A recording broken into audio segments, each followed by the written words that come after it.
दोस्तों नमस्कार, मैं राम सूरत यादव। जिस बीजेपी ने भ्रष्टाचार के बल पर जो है सत्ता में आई और भ्रष्टाचार के खिलाफ एक अभियान चला करके पूरे देश में 2014 में कांग्रेस को एक तरीके से बदनाम किया और बताया कि सबसे बड़ी भ्रष्टाचारी पार्टी कांग्रेस है, और उसी के बल पर देश की जनता बीजेपी को विश्वास करके बीजेपी को सत्ता में पहुंचाया। और अब बीजेपी की जिस तरीके से भ्रष्टाचार को लेकर के, महंगाई को लेकर के, बेरोजगारी को लेकर के जिस तरीके से खुलासे हो रहे हैं, उसमें बीजेपी को अब एकदम जो है उल्टा पड़ गया है और बीजेपी को आने वाले समय में बहुत ही बड़ी मुश्किलों का सामना करना पड़ेगा। जैसा कि सभी देशवासी जानते हैं कि बीजेपी को लेकर के विपक्ष की सारी पार्टियां तमाम ऐसे भ्रष्टाचार के आरोप लगाती रही हैं, लेकिन कभी भी बीजेपी इस बात को मानने के लिए तैयार नहीं हुई। और आपने देखा है कि अभी 2 महीने से जिस तरीके से अडानी को लेकर के, मोदी के रिश्ते को लेकर के जो है राहुल गांधी संसद में सवाल पूछे थे कि बहुत बड़ा भ्रष्टाचार हुआ है, अडानी के साथ मिलकर के सरकार ने किया है,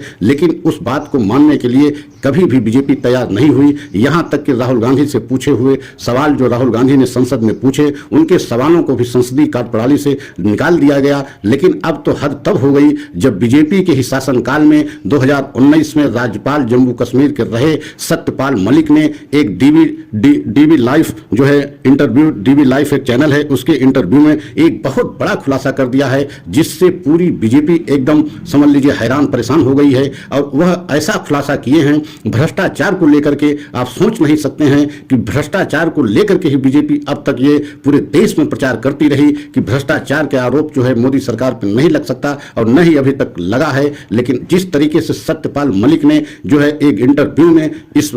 खुलासे को किया है, उस खुलासे से पूरी बीजेपी एकदम बैकफुट पे पहुंच गई है। और उन्होंने स्पष्ट जो है उस नेता के भी नाम बता दिया जो बहुत बड़े जो है बीजेपी के राम माधव एक तरीके से जम्मू कश्मीर के नेता हैं और बीजेपी के महासचिव भी हैं। उनके ऊपर यह आरोप लगाते हुए उन्होंने कहा है कि जब हम जम्मू कश्मीर के राज्यपाल थे तो हमारे पास 2 फाइलें आई थी, एक फाइल आरएसएस से जुड़ी हुई थी और दूसरी फाइल अडानी अंबानी से जुड़ी हुई थी, और दोनों फाइल जो है गैर कानूनी तरीके से थी। और उन फाइलों के एवज में हमें जो है उस पर हस्ताक्षर करने के लिए, उनको एक तरीके से पास करने के लिए 300 करोड़ रुपया रिश्वत देने की बात हुई थी। लेकिन जब हम उन फाइलों को मना कर दिया और रिजेक्ट कर दिया, तो हमारे पास जो है राम माधव जो बीजेपी के महासचिव है, उन्होंने आकर के कहा कि इस तरीके से आप जो है फाइलों को वापस करते रहेंगे तो हमारे प्रदेश में, देश में इन्वेस्ट कैसे आएगा। लेकिन जो है सत्यपाल मलिक ने स्पष्ट कह दिया कि गैर कानूनी फाइलों को हम जो है किसी भी कीमत पर पास नहीं कर सकते हैं और न उस पर हस्ताक्षर करेंगे। और यही हुआ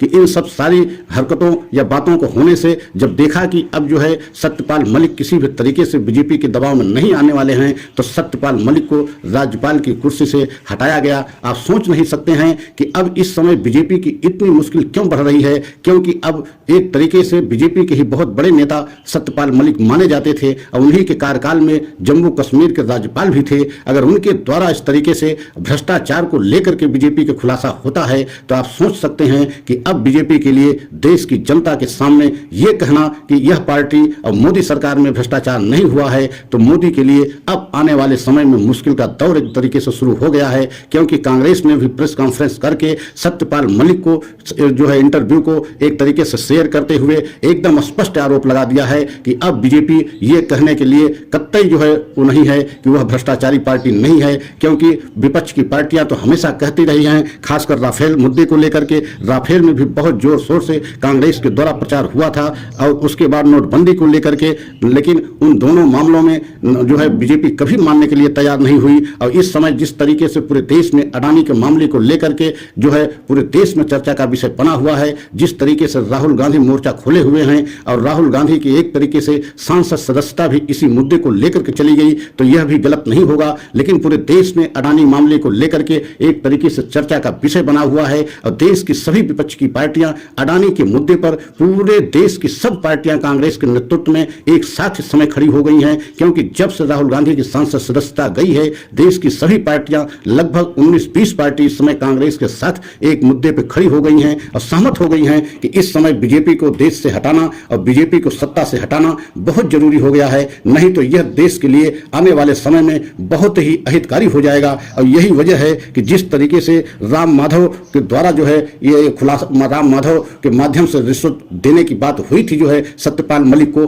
और जिस तरीके से सत्यपाल मलिक जो पूर्व राज्यपाल हैं उन्होंने यह खुलासा किया है भ्रष्टाचार का, तो इससे बीजेपी एक तरीके से एकदम बैकफुट पे आ गई है और आने वाले समय में बीजेपी के लिए बहुत बड़ी मुश्किल हो जाएगी, क्योंकि यही सारे मुद्दे अब कांग्रेस पूरे देश में भुनाने की कोशिश करेगी और पूरे देश में बताने की कोशिश करेगी कि जिस बीजेपी ने हमें भ्रष्टाचारी बताई थी और आज वही बीजेपी पूरी भ्रष्टाचार में लिप्त है, पूरी एकदम भ्रष्टाचार से एकदम डूबी हुई है। और कोई नहीं बल्कि बीजेपी के ही बड़े बड़े लीडर बता रहे हैं, क्योंकि सत्यपाल मलिक कोई और नहीं है, किसी विपक्ष के नेता नहीं है, वह जो है सत्यपाल मलिक एक बीजेपी के बहुत बड़े लीडर माने जाते हैं और एकदम अपनी बात को विवाद करने के लिए भी जाने जाते हैं, क्योंकि कई बार उन्होंने बीजेपी सरकार को आड़े हाथों लिया है और खासकर राज्यपाल रहते हुए। तो आने वाले समय में अब बीजेपी की मुश्किल बहुत बढ़ जाएगी और पूरे देश में भ्रष्टाचार के अगर आरोप बीजेपी पे लगा और बीजेपी के ऊपर भ्रष्टाचार का चस्पा हो गया तो आने वाले समय में बीजेपी को जवाब देना एकदम मुश्किल हो जाएगा। तो और हमारे देशवासियों को यह अगर हमारा वीडियो अच्छा लगा हो लाइक सब्सक्राइब करते हुए कमेंट को द्वारा अपनी राय अवश्य दें और यह भी बताएं कि क्या बीजेपी के लिए अब जो मुश्किल का दौर शुरू होने वाला है और खासकर भ्रष्टाचार और बेरोजगारी महंगाई को लेकर के उससे बीजेपी अब कैसे निजात पाएगी, उससे बीजेपी पार अब कैसे पाएगी, आने वाले समय में बीजेपी की मुश्किल बढ़ेगी। तो यही सभी देशवासियों से अपेक्षा करते हुए कि अगर हमारा वीडियो आप लोगों को अच्छा लगे तो लाइक सब्सक्राइब अवश्य करें, कमेंट के द्वारा अपनी राय अवश्य दें, अगले जो है वीडियो की प्रतीक्षा करें। जय हिंद जय भारत।